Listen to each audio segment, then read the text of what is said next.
सो hi everyone. तो इस video में एक कुछ छोटी चीजें हम लोग डिस्कस करने वाले हैं। ठीक है।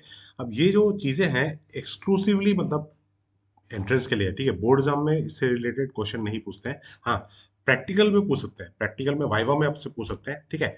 और एंट्रेंस में भी, वो भी आपके नीट, ठीक है, नीट या फिर जेई मेन। ठीक है। नीट, जेई मेन, और यहाँ पे आपके प्रैक्टिकल्स। ठीक है।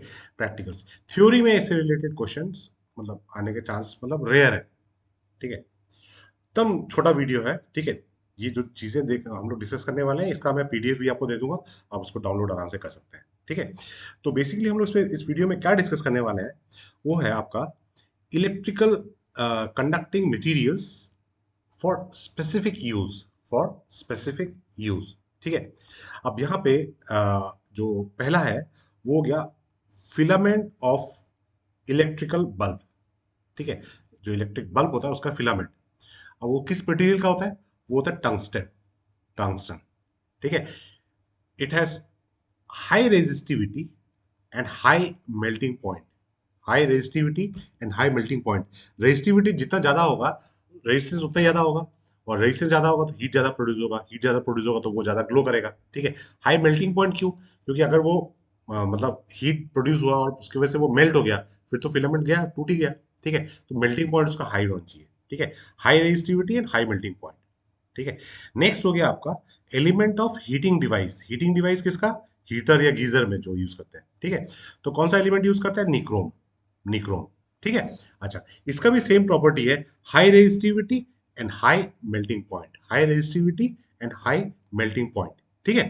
अच्छा, फिर रेजिस्टेंस बॉक्स वायर्स, ये आपका प्रैक्टिकल्स में जो रेजिस्टेंस वायर यूज करते हैं, ठीक है, वो किसका होता है? मैंगनीन या फिर कॉन्स्टेंटेन। मैंगनीन या फिर कॉन्स्टेंटेन, उनका क्या प्रॉपर्टी होता है? Moderate resistivity. रेजिस्टिविटी तो मॉडरेट होता है, but practically independent of temperature. अब ये प्रॉपर्टी बहुत इंपॉर्टेंट है। मतलब हम लोग क्यों बोल रहे हैं इंडिपेंडेंट ऑफ टेम्परेचर? क्योंकि जब आप एक्सपेरिमेंट लैब में करेंगे तो obviously there is a variation of temperature. जब करंट कंटिन्यूसली सर्किट में फ्लो करेगा तो टेम्परेचर चेंज होगा, हीट जनरेट होगा, तो उसके वजह से रेजिस्टिविटी चेंज नहीं होना चाहिए। ठीक है। अच्छा, अब आगे चलते हैं। Fuse wire. ठीक है, फ्यूज वायर। नेक्स्ट है फ्यूज वायर। अब फ्यूज वायर हमारे घर में जब हाई वोल्टेज कभी कभी आता है, ठीक है, तो ये फ्यूज जल जाता है और घर के बाकी डिवाइस को बचा लेता है। तो ये जो फ्यूज है, ठीक है, ये फ्यूज वायर किसका होता है? Tin lead, alloy of tin and lead. ठीक है। इसका प्रॉपर्टी क्या होगा? High resistivity and low melting point. इसका लो मेल्टिंग पॉइंट होना चाहिए। ठीक है। और इसमें और एक खास बात होता है कि जो function of fuse wire is independent of it length. ठीक है, इंडिपेंडेंट ऑफ लेंथ, लेंथ के ऊपर डिपेंड नहीं करता है। ठीक है। नेक्स्ट आ गया थर्मिस्टर। थर्मिस्टर। थर्मिस्टर कहाँ यूज होते हैं? फायर अलार्म्स में यूज होते हैं, माइक्रोवेव में यूज होता है, रेफ्रिजरेटर में यूज होता है, एसी में यूज होता है। ठीक है। बेसिकली वो होता क्या है? Heat sensitive resistor. Heat sensitive resistor. अब ओवन, ओवन में जब आपका खाना पक गया है, उसके बाद तो आपको ओवन वार्निंग देता है ना कि ओवन को ऑफ करना है करके। ठीक है। तो वो टेम्परेचर जब उसको वो जो ओवन वो टेम्परेचर एक्वायर कर लेता है, उसके बाद वो जो उसमें रेजिस्टर है, जो थर्मिस्टर है, उसका प्रॉपर्टी चेंज होता है। वो कंडक्ट करना स्टार्ट करता है। कंडक्ट करता है तो मतलब वो सर्किट में आपको इंडिकेट करता है कि अब आपको ऑफ करना है। ठीक है। So these are heat sensitive resistors. Heat sensitive resistors किसके होते हैं? Oxides of nickel, copper and cobalt. Oxides of nickel, copper and cobalt. इनका प्रॉपर्टी क्या होता है? Temperature coefficient of resistivity is very high. Temperature coefficient of resistivity is very high. ठीक है। The resistance changes rapidly with temperature.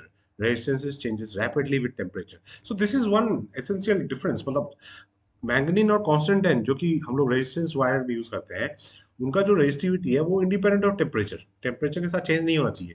But thermistor जो है, उसका resistivity temperature के साथ भयंकर चेंज होना चाहिए। टेम्परेचर चेंज हुआ, रेजिस्टिविटी तुरंत चेंज होना चाहिए।